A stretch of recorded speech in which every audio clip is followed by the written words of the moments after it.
Hello there guys, welcome to another of my live videos, and today I'm just be officially updating you on some more latest news. So just going to give you a bit more additional information in regards to Alexis Sanchez. As of course I have been updating you on a regular basis. So we do know that the transfer saga about Alexis Sanchez does continue to persist. There is still uncertainty regarding his future, because Ole Gunnar Solskjaer has had his overarching view on the Alexis Sanchez speculation, and he still says that Sanchez's future, of course, is still up in the air. Obviously, we do know that Inter Milan are regarded as the favourites to sign Alexis Sanchez. We do know Inter Milan, I still believe, are in talks, with Manchester United about the possibility of taking Alexis Sanchez out on loan. Reportedly, Inter Milan have agreed to pay half of his substantial wages. I think we are willing to pay the other half, because obviously we do know that Sanchez is the highest paid player at the football club. Obviously, he's on 400 grand a week, potentially rising up to 500 grand a week,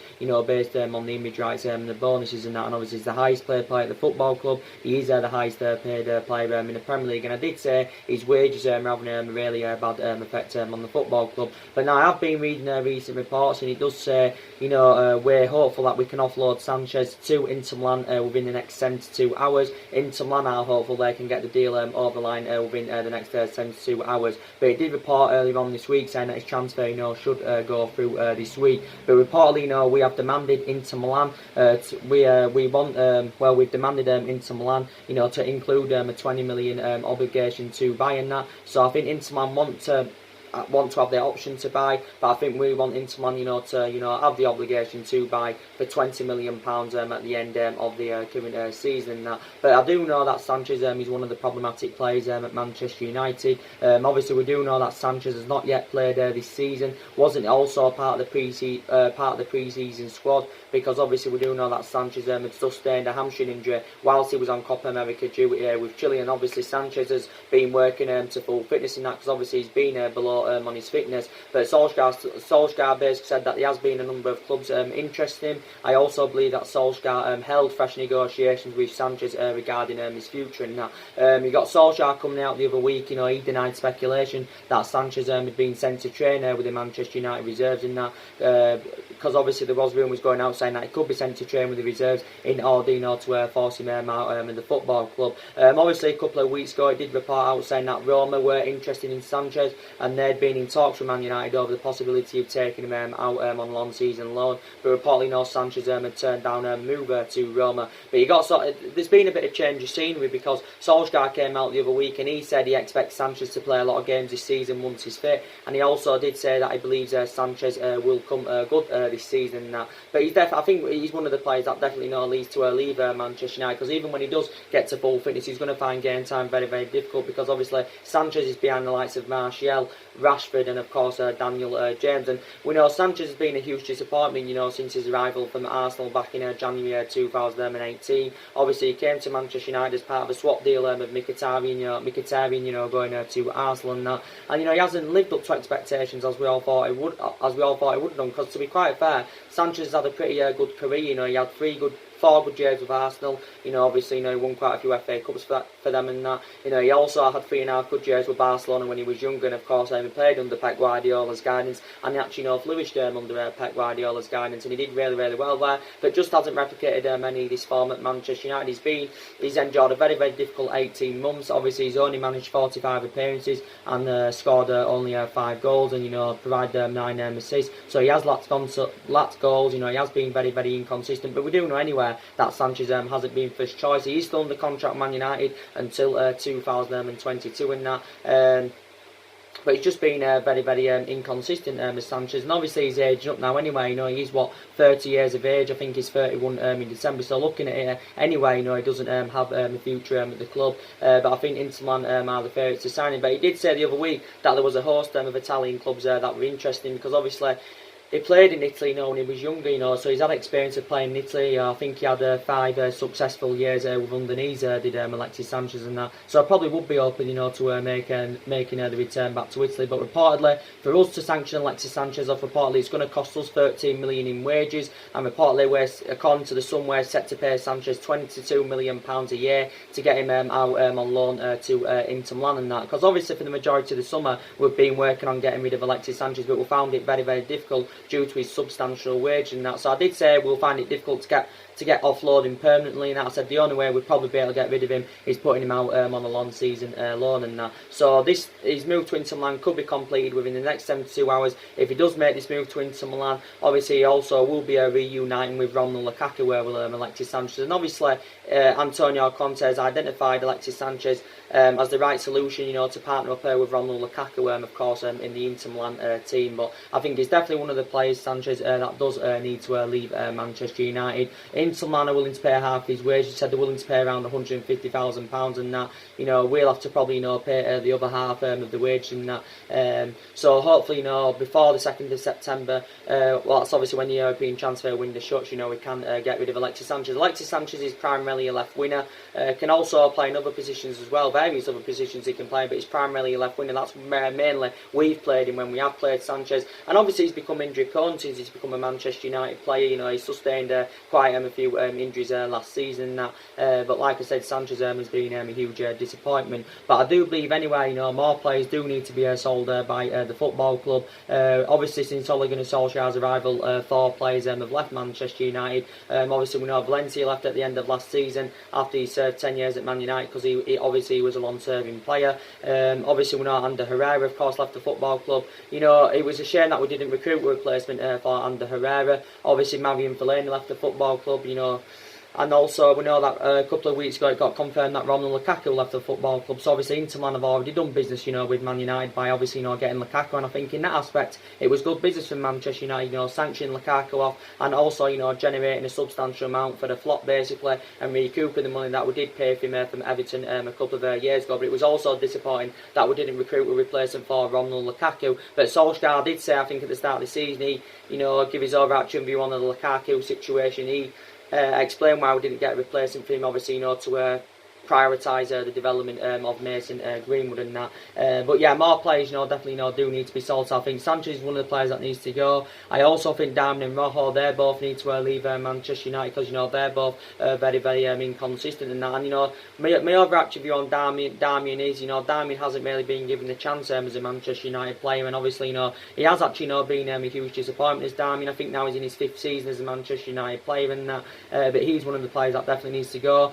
My opinions on Marcus Rojo, he definitely now needs to go. Rojo's just got under 2 years left in his contract with Manchester United, and like I said, with Rojo, I think his Manchester United career has been mainly affected, with the amount of injuries he has sustained. Obviously, it isn't first choice anywhere, even though Rojo's versatility is very, very good. So I'll credit him for that, his versatility, and that's very, very good. Obviously, we put around the £25 million valuation on Rojo. Obviously, you got Everton they inquired about getting him on deadline day, but obviously, Everton didn't end up, getting him. Rojo, I don't think has played in the Premier League this season, but he was actually, impressive, throughout pre-season that. But if we were to sell Rojo and Darmian, I think we could generate around 30 or 35 million pounds for their departure. So I do believe they are 2 players that do need to leave the football club. I think with Nemanja Matic as well, I think he's very, very inconsistent now.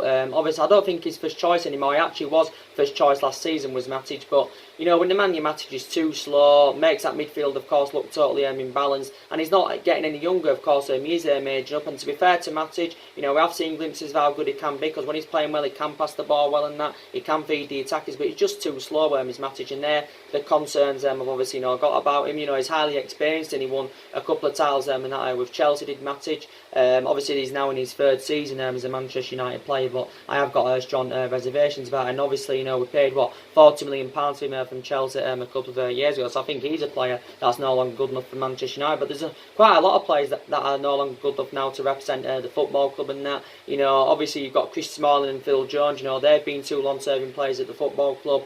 Smalling's been here 9 years, Jones has been here 8 years, so both players have nearly been here a decade. And over the years, to be fair, we have seen glimpses of how good they both can be, because they can hold the line really, really well and that. But obviously, Smalling and Jones, obviously now anyway, are going to find find game time very, very difficult, because obviously we do know Ole Gunnar Solskjaer's first choice centre backs are obviously going to be Harry Maguire and Victor Lindelof and that, and we have got a lot of centre backs now in our squad. I think we've got around 7 central defenders, so I think anywhere we should orchestrate on selling at least one central defender in that. But it was smart. I think in the aspect. I thought in that aspect it was bad business for Man United, giving Smalling and Jones a new long-term contracts last season. But in my opinion, I don't think, they're no longer good enough to represent Manchester United in that. But, with Harry Maguire, he's the best option than what we've currently got in our backline at this present time. Obviously, we paid £80 million for Harry Maguire, so I do believe, we overpaid for him in that. Obviously, he's our second most expensive signing behind Paul Pogba. Also, he's the most expensive defender in the world and that. So we did overpay for him, but I did say in these markets, at this day and age, you've obviously got to overpay for players. And obviously, we've got a history of spending big on players anywhere. But obviously, we can afford to spend big on players and all that, because we're one of the richest clubs in the world. We're a massive club. We've obviously got massive revenues, so we can spend big on players. We've obviously also got players on big contracts and that, but we can obviously afford to do that. We can obviously afford to do that. But I think Harry Maguire's been impressive so far for Man United. Wasn't so good in the Crystal Palace game, but I think prior to that game, I think Harry Maguire has been very, very impressive in that, because I think he's going to succeed at Manchester United, and without a shadow of a doubt, I think he's regarded as one of the best centre halves in the Premier League. I don't think he's nowhere near Virgil van Dijk's calibre or level. I don't think he's as good as Laporte, but I'd still say he's in the top 4, top 5 category. He's Harry Maguire, and he's well Premier League proven. His distribution, that's really, really good, and his distribution's been good so far, since he's become a Manchester United player and that. But yeah, him and Lindelof, I think are complementing each other fantastically well in our back line. My opinion on Victor Lindelof is, there's question marks regarding him. Can he keep the consistency up? And I do believe, Lindelof, can keep the consistency up. He was at fault for the Crystal Palace's first goal at the weekend and that, but I think prior to that, mainly he's been very, very good as Lindelof. This is now his 3rd season as a Manchester United player. I think overall. I think overall he has started this season really, really well. I also thought he was really, really good in his 2nd season was Lindelof, and I thought in his 1st season, lacks that consistency, didn't really settle in, but I think he's flourishing at Manchester United, he's Victor Lindelof, and I think, Lindelof and Harry Maguire, can emulate into like a Vidic and Ferdinand, because, Vidic and Ferdinand, they were a fantastic centre-back partnership, under the Alex Ferguson era and that. And I did literally say, before we got Harry Maguire in that, we didn't have a world-class central defender, since we had the likes of Vidic and Ferdinand and that. I think we have improved defence. I've seen the vast improvements so far this season. I have seen slight improvements. I think we do look a bit better defensively. I think we look a bit more better in the attack of our third end of the pitch and that, but we're still struggling, to create enough chances and that, and we're still not being clinical enough as we should be. So you can still say, these improvements need in the squad. Obviously, we've got obviously a few injuries in that. Obviously, Eric Bailly is out up until Christmas with a serious knee injury. Obviously, Eric Bailly had sustained this knee injury, throughout pre-season. And I like Eric Bailly a lot. He's a very imperative player when he's fully fit. He has got great potential. His distribution, that's really, really good. But like I said with Eric Bailly, I've got the same thoughts about Rojo. Like I said earlier in the video, he's just injury prone. He's Eric Bailly. He's sustained a lot of injuries as a Manchester United player, and I think also his Man United career has not only been affected with the injuries, also with his fallout under managers and that. I think Eric Bailly's only scored 1 goal for the football club, and that came against Swansea a couple of years ago. And that, I think he's made over 50 odd appearances in the Premier League as Bailly. But I think if the right offer came in for Eric Bailly, I think we would consider, offloading him. Obviously, due to his, injuries and that he has sustained, and we probably would be looking to at least recoup the money that we did pay for him from Villarreal back in 2016. But now this is Eric Bailly's 4th season as a Manchester United player, but he's out up until Christmas with a serious knee injury. I think also Fosu Mensah is a long-term absence. Obviously, as it recently got confirmed that Diego Dalot, obviously, has sustained an injury. I think he's out of action until after the international break. So obviously, he won't be involved against the game he won't be involved in the game against Southampton at the weekend. Obviously with Diego Dalot, we have seen glimpses of how good he is. You can still say Diego Dalot is the upcoming future, and that I thought he did well towards the back end of last season, did Diego Dalot. And I think, obviously Diego Dalot's versatility is very, very good, because you can put Diego Dalot as a right back. He's predominantly a right back, but you can also put him as a left back. You can put him as a right winger. He was obviously playing as a right winger quite a few times towards the back end of last season, because obviously last season Ashley Young was our first choice right back. Even though a few times last season Ashley Young was rotated to the left, but he's mainly a right back. Is Ashley Young, just basically like Diego Dalot is. But yeah, he's out of action until after the international break, and we only got Diego Dalot last summer. I think we paid around 19 or 20 million pounds for him. But like I said, we have got quite a few fullbacks, as you all know. We've got a few fullbacks in our squad. You've got Wan-Bissaka, of course, who was our first choice right back. I think he's got all the ingredients required, to become a huge success at Manchester United as Wan-Bissaka. I've seen glimpses of how good he has been so far this season. I think his defensive contribution is good. I think he intercepts the ball. He intercepts the ball really, really well. I think his attacking intent also, very, very good in that. So obviously he's our first choice right back as Wan-Bissaka. I think Ash Young's the backup. I think also Diego Dalot's the backup. We've also got Luke Shaw. He's obviously our first choice left back in that. I don't think Luke Shaw started the season too well, so far, but he's still a very, very imperative player, is Luke Shaw, and I've been impressed with his performances. Last season I was impressed with him. Obviously, he won the double player of the season and that. We've also got Diamond, that's one of our fullbacks, so we have got quite a lot of fullbacks, as you all currently know.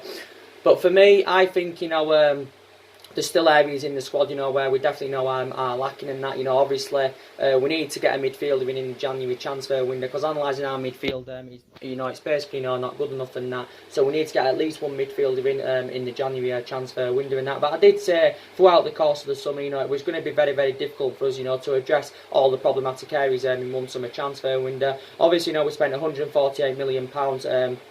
This summer, obviously on Daniel James and Wan-Bissaka and Harry Maguire. So we did recommend, 3 good players to the football club and that. The overarching view on Daniel James is, he started the season really, really well. He scored 2 goals already this season. I think Daniel James, though, is still a prospect and needs time to develop in that. There's definitely still improvements needed in his game and that. Daniel James, he's not guaranteed to start from the start, in every game of every week and that. But he has been playing quite a few times so far this season as Daniel James. He can play on the left, he can also play on the right. But we've actually mainly put him on that right hand side. Well, that's where we've started him. But he's actually supposed to be more effective from that left hand side. Is Daniel James. But like I did say, he still needs time to develop and that. But it was quite clear throughout the course of the summer that we didn't make enough investment in that, which was obviously very, very infuriating. But I did say certain players at a certain calibre, would have had reservations about joining the football club, because obviously, we're not in Champions League football. And obviously, if you want to attract the players to the elite level, obviously, you should be in Champions League football, and that's just basically the way it is in that. But Solskjaer gave his overall his analysis on the summer transfer business, and he did say he was delighted with our summer transfer business. But I do believe throughout the course of summer that Solskjaer had held talks with Ed Woodward about the lack of business in the transfer market and that.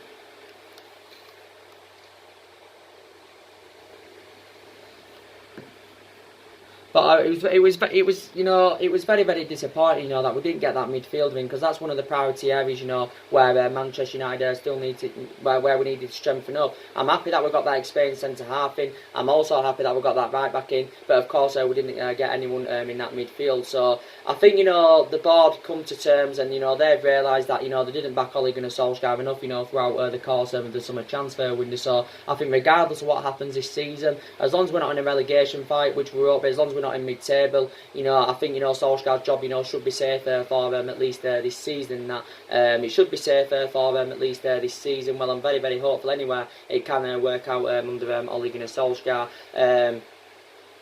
But yeah, the board have come to terms, and I think the board have assured that Ole Gunnar Solskjaer will be back in the next couple of transfer windows. But the board assured earlier on this summer that Ole Gunnar Solskjaer, of course, would have been backed in that, because obviously our expectations this season is obviously to finish in that top 4. I should presume maybe win some silver, and obviously Ole Gunnar Solskjaer has got to exceed these expectations. But I did initially say in the next couple of seasons our aspirations will be that top 4. I did say it's going to probably take us at least a couple of years to obviously obviously, mount any kind of title challenge up, because obviously analysing our squad at the moment isn't good enough, to currently win the league and that. But we need to see further more investment in January. Perhaps maybe further more investment next summer and that, but hopefully we can get the top 4 this season. I think our squad is good enough to get a top 4 finish this season, because it's very, very imperative that of course that we do get back into the Champions League and that. But Solskjaer, obviously wants to bring that fear factor back to Manchester United, and that fear factor hasn't been there since the Alex Ferguson era. We've also got big expectations for the future, and them expectations is obviously to get us back being a competitive elite level football club and winning trophies in that. So we have obviously got big ambitions for the future. We have got big ambitions for the future, but yeah, that midfield, does really concern me a lot. Like I said, we have got Paul Pogba in that midfield, and we have seen glimpses of how good Paul Pogba can be. And when Paul Pogba's at his best, he is one of the best midfielders in the world, without a shadow of a doubt, and he's like 2 players in one. But when Paul Pogba's at his best, he's good at feeding the attackers. He can score goals, he can provide assists, and it's when Paul Pogba's freed up, that's when you mainly see the best of Paul Pogba and that. And we do know basically for the entirety of the summer that Paul Pogba's been relentlessly linked to a move away from Manchester United, and he's obviously been relentlessly linked to a move to Real Madrid. There's also been talks about him, making a return back to Turin, where he did have 4 good years and that, but he hasn't really replicated this at Manchester United and that as Paul Pogba. So in the large portions of his over 3 years he has been here, Paul Pogba's been mainly inconsistent, but I think he started this season well. Obviously Paul Pogba, received a lot of criticism. He suffered online racial abuse, following his penalty miss against Wolves and that. But Paul Pogba, is still a very, very imperative player. Obviously, we're very, very adamant that Paul Pogba's not for sale. We're very, very adamant he's not for sale, because Ole Gunnar Solskjaer knows how much of an imperative player he is. But we quoted out that we would want somewhere in the region of around 150 or 160 million pounds. Some reports said that we wanted around 180 million pounds. Obviously, that's just over double than what we paid for him from Juventus back in 2016 and that. Than what we paid for him back in 2016. So we said, some reports say we wanted around 180 million pounds, and I did say, based on the substantial amount we've put on Paul Pogba, I did say this could be a stumbling block of him leaving Manchester United. So to be quite fair, I'm very, very hopeful that we can keep Paul Pogba at the football club at least for this season, especially with our failure to land a midfielder throughout the course of the summer transfer window and that. Obviously, Solskjaer was talking a lot about Paul Pogba throughout pre-season. I think he also spoken with Paul Pogba, but anywhere throughout the course of pre-season, I think Solskjaer spoken to the vast majority of our players in that. Paul Pogba's agent Mini Raiola, he's been in the process of finding Paul Pogba a new club for the entirety of the summer. There was reports emerging now earlier on in pre-season saying that Paul Pogba could have been given the captaincy, obviously in a bid to convince him to remain at the football club. But at the start of the pre-season, Paul Pogba's agent Mini Raiola, he came out and said that Paul Pogba is in the process of leaving the football club. But reflecting back a couple of months ago, Paul Pogba confirmed that he wanted to leave Manchester United.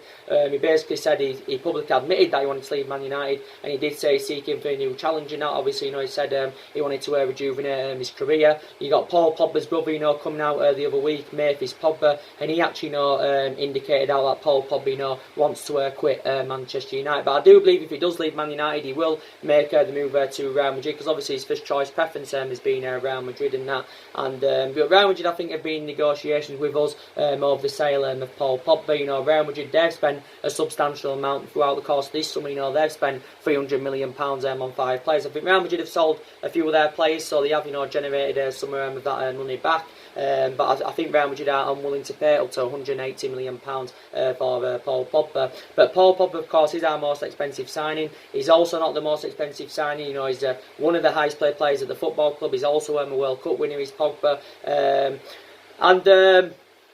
He's also a World Cup winner, and he's still got 2 years left on his contract, with an option, to extend it by a further year. But for me, I think his future, still remains an uncertainty in that. So I'm very, very hopeful, that we can keep Paul Pogba, because it was initially not going to Solskjaer's plans, to rebuild side around Paul Pogba. But yeah, there was talks about him going back to Juventus, but he won't go back to Juventus because obviously with Juventus, they've obviously done they've done good business, throughout the course of the summer. They signed De Ligt. They also signed Aaron Ramsey. They also got Ronaldo last summer. They also signed Adrian Rabiot, I think, as well. So they've done really, really good business. So for Juventus anyway, they'd probably have to offload a couple of their, players, essential players anyway, to fund the move for Paul Pogba, because I just don't think, they'd be able to afford Paul Pogba outright and that. But yeah, the European window shuts on the 2nd of September, so I'm hopeful, that we can keep Paul Pogba at the football club and that. So more players could still leave. Obviously, I think the players, we was in for, throughout the course of the summer. I probably do believe, we will reignite our interest in them players probably in the January transfer window. So I think we'll probably go back in for Bruno Fernandes in January, because I would have been excited about the prospect of Bruno Fernandes, playing alongside Paul Pogba in our midfield, because I do believe, they would have complemented each other, really, really well. And like I said, I'm disappointed that we didn't get Bruno Fernandes, because looking at it, we should have really got Bruno Fernandes, throughout the course of the summer. We could go back in for Christian Eriksen, but I think Christian Eriksen's unlikely, because I think his preferences have moved to Real Madrid. I think we'll definitely go back in for Jadon Sancho next summer. We'll go for it, not in January, we'll go for Jadon Sancho next summer, because obviously throughout the course of the summer as well, I was in search for the right winner. Well, yeah. I think we'll go back in for Dybala, maybe. We could go back in for Mandzukic and that, even though it did say when we went in for Mandzukic on deadline day, well, I think it was in the last week of before deadline day we was in for Mandzukic, but I think the board had reservations about Mandzukic coming in, reflecting on his age, because he's now 33 years of age, and that is Mandzukic, even though, he was of age, but even though he only would have cost us around £15 million, obviously at the time we was seeing him as a replacement for Romelu Lukaku. So I think the majority of the players we was in for, who we didn't manage to get, I think we'll probably revive our interest in them in the January transfer window. So very, very hopeful about that. But like I did say to you, I have been disappointed, I have been disappointed, the way the football club has been run in the last 6 or 7 years, and that, as you all know. We do know a hell of a lot of money has been invested into the football club. Obviously, £148 million has been spent this summer under Ole Gunnar Solskjaer. Obviously, just under £400 million was spent under the Jose Mourinho era on, obviously, 11 players and that. And I give you the reasons, obviously, why it didn't work out under the Jose Mourinho era, and that, even though he was regarded as one of the best managers in the world, he's got that proven pedigree, he's won stuff everywhere he's been, but it didn't work out under him, because obviously reflecting back last summer, the board weren't back in the signings that he wanted to recommend to the football club. Obviously Mourinho also had bad disputes with the board, he also had bad disputes with the top players and that. He also had bad disputes with the top players and that. And, there was no sort of winning philosophy under Mourinho. There was no sort of, transfer strategy under Jose and Mourinho and that. So this is obviously the reasons why, obviously, it didn't work out under him, even though he did win the Europa League and the League Cup in his first season at Manchester United and that. So this is the reasons, obviously, why it didn't work out under Jose Mourinho. And obviously, it was also a part of the bus football as well. And I think Mourinho had a 2.5-year tenure at the football club. It was something like that anyway. Obviously, over £200 million was spent under Louis van Gaal era. And now, obviously, he brought quite a lot of players in. Obviously, some of them players have left now. Obviously, it didn't work out under Van Gaal because, obviously, his philosophy, wasn't really, really good. He didn't suit the chaplains of the club, Louis van Gaal, really. So it didn't, really work out under him. Obviously, back under David Moyes era, we spent just under £67 million.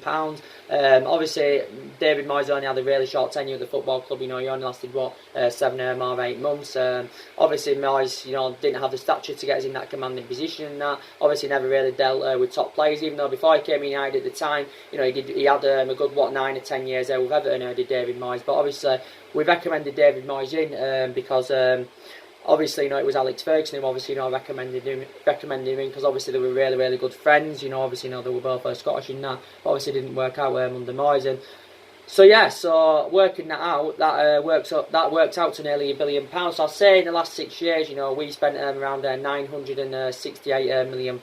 That's obviously not what Man United spent. So obviously that's just under £1 billion. If you want to, like I keep saying, take into account the money that was spent under the Alex Ferguson era, we spent way over £1 billion and all that.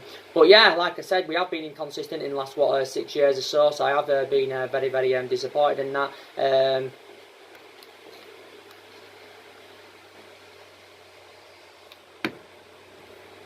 I've been very, very disappointed and that. But like I said, I've also been, frustrated with the lack of silverware. We've only, since we won the Premier League back in 2013, well, we haven't won the Premier League, since 2013, so that's obviously, over 6 years ago now. We've only managed to win since Ferguson retired. The FA Cup back under Louis van Gaal era, that was back in 2016. We also won the Europa League and League Cup under the Jose Mourinho era, and that's all we've won. So I have, been extremely disappointed in that, and I hope, to say that it's going to work out under Ole Gunnar Solskjaer, because we love him a lot. Obviously, Solskjaer was a great player for Manchester United for 11 years, and of course flourished under Alex Ferguson's guidance in that. And Solskjaer confirmed that he is following Alex Ferguson's philosophy in that, and he did say actually, throughout the course of summer that he's following a policy that proved successful under Alex Ferguson. But I hope it can work out under Solskjaer. He's obviously our 4th manager since Alex Ferguson's retirement. Obviously, all 3 managers have already been sacked in that.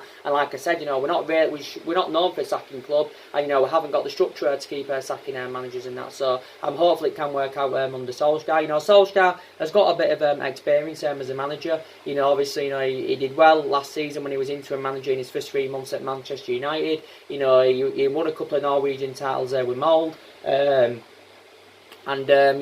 only had a short tenure with Cardiff, and that, it didn't really work out for Ole Gunnar Solskjaer at Cardiff. But I'm still very, very hopeful, it can work out under Ole Gunnar Solskjaer. I do believe this season that Solskjaer, is going to obviously rotate the squad and that in different games, and I do believe the majority of the team, will get given their chances. But I think the formation he'll mainly go with this season is that 4-2-3-1. He could go with a 4-3-3 a couple of times and that, but I think he'll mainly go with that 4-2-3-1 formation. Now, my best 11 is, for me, a best 11 is, I'd say, the best 11 is, I'm going to go with it now, I'd say, De Gea in goal, Wan-Bissaka at right back, Harry Maguire and Lindelof at that centre-back area, Luke Shaw at left-back, I'd say McTominay and Pogba in that midfield, because I think, they look very, very good together, McTominay and Pogba.